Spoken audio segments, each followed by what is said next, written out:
Posiciones diagnósticas. Para poder discriminar una oclusión orgánica de una no orgánica o maloclusión, nos valemos de las 4 posiciones diagnósticas que determinarán una guía para establecer los criterios de funcionalidad o de patología.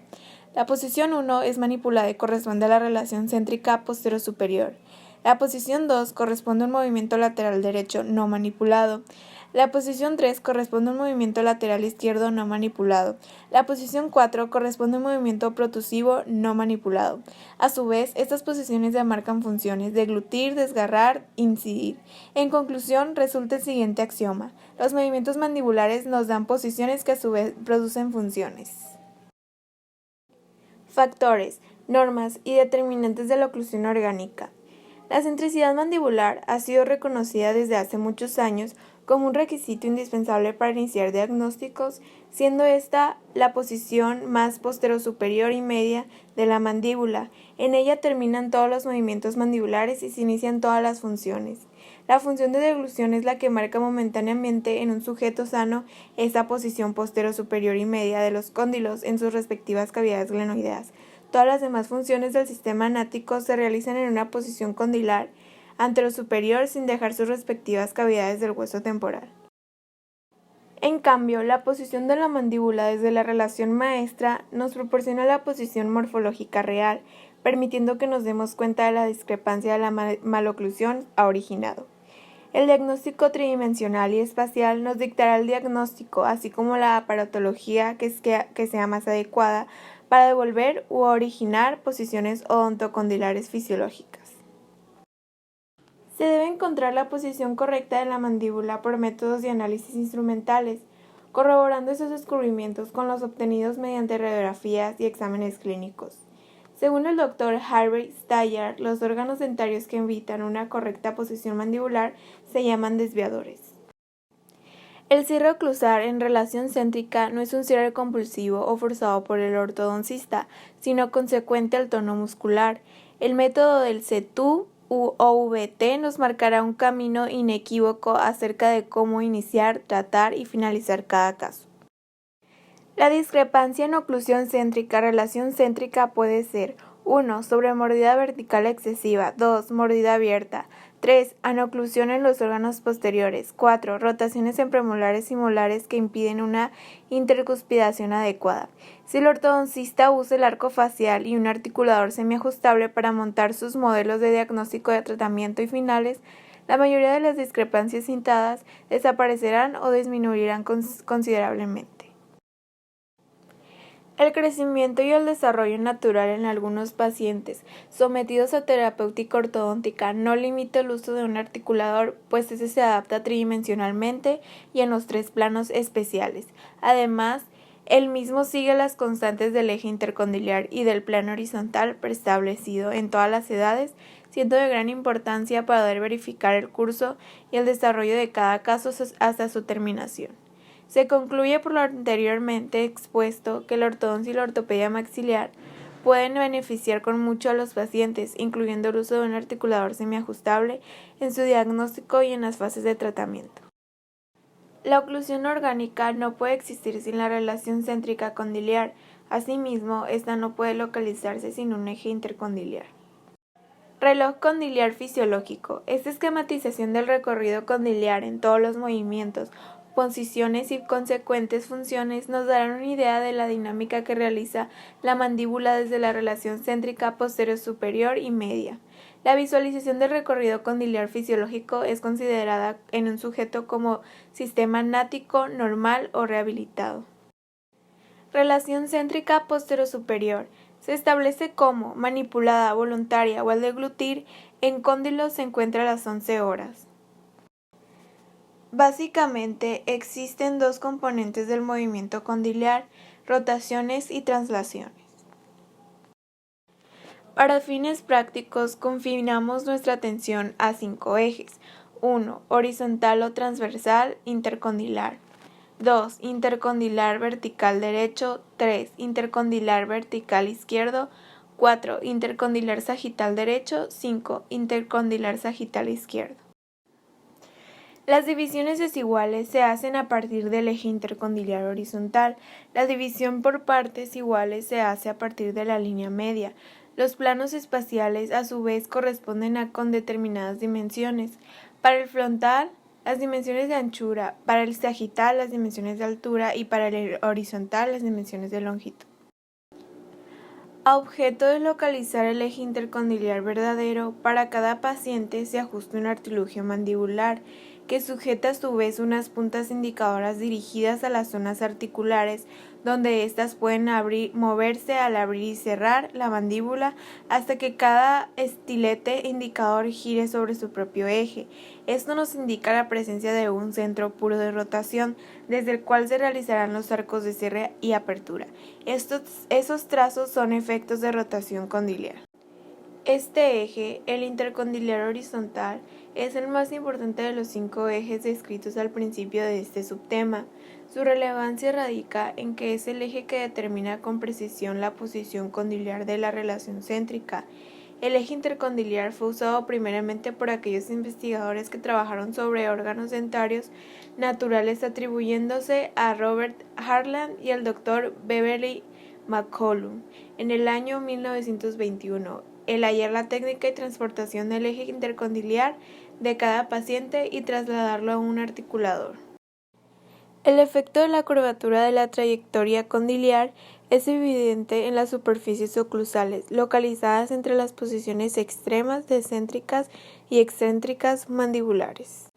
Aquí podemos observar un esquema que muestra la relación céntrica en todo el recorrido de la apertura y el cerrado sobre el eje intercondiliar cuando éste se halla en su posición posterior y límite. La posición de la mandíbula es determinada indirectamente montando los modelos de los dientes a distancias constantes del eje intercondiliar. T significa movimiento de trabajo, B significa movimiento de balance y P movimiento protusivo, como observamos en esta imagen. Factores fijos 3 y 4. Tercer factor fijo, curvatura de la eminencia. La curvatura de una trayectoria condiliar protusiva difería de una trayectoria lateral.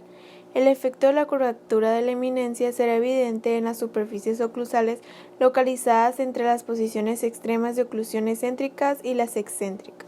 Cuarto factor fijo, inclinación o angulación de la eminencia. Anexada en forma inseparable a la curvatura de la eminencia está en su inclinación. Esta se determina tomando en cuenta el plano de Frankfurt, que en articulador es representado por la rama superior del mismo. Esta inclinación no debe minimizarse ni relegarse, y mucho menos debe ser olvidada, puesto que entre ambas marcan la cantidad y la graduación de la separación posterior de la oclusión, las cuales permiten el desplazamiento estrictos de los cóndilos en las diferentes traslaciones obligadas para realizar funciones del sistema nático. Quinto factor fijo. 5. Transtrucción. El desplazamiento total de la mandíbula por acción muscular, influenciado además por la curvatura e inclinación de la eminencia articular para uno u otro lado, izquierda o derecha, se denomina transtrucción. Esta a su vez se divide en dos: lateroprotrusión y mediotrusión. Sexto factor fijo. 6. Armonía de arcadas. Habiendo analizado los 5 factores fijos precedentes, resultará más claro determinar cuáles serán las dificultades futuras y se facilitará el reconocimiento de los desarreglos dentarios que han impedido una oclusión armónica. Solo con un diagnóstico apropiado de la biomecánica de las relaciones cráneo-mandibulares se pueden concebir y planear las condiciones de trabajo. Es consecuente que piezas dentarias con oclusión orgánica tengan una arcada correctamente. Curva anteroposterior o de Von Spee, factor modificable número 2. La curva anteroposterior se considera como un segmento de arco plano sagital donde están involucradas las primeras y las segundas molares de cada lado y sus antagonistas.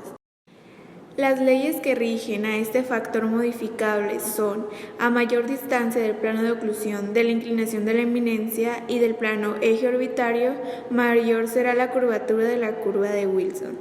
A menor distancia del plano de oclusión, de la inclinación de la eminencia y del plano eje orbitario, menor será la curvatura de la curva de Wilson. La cantidad de elevación cuspidea y profundidad de las fosas, depresiones, requiere de cierta sobremordida anterior para que los dos segmentos de la oclusión estén en armonía. La ubicación del contacto interincisal se localiza justo a la distancia media entre la encía y el borde incisal. El eje axial inferior debe ser perpendicular al radio que hace el arco del cierre del eje intercondiliar.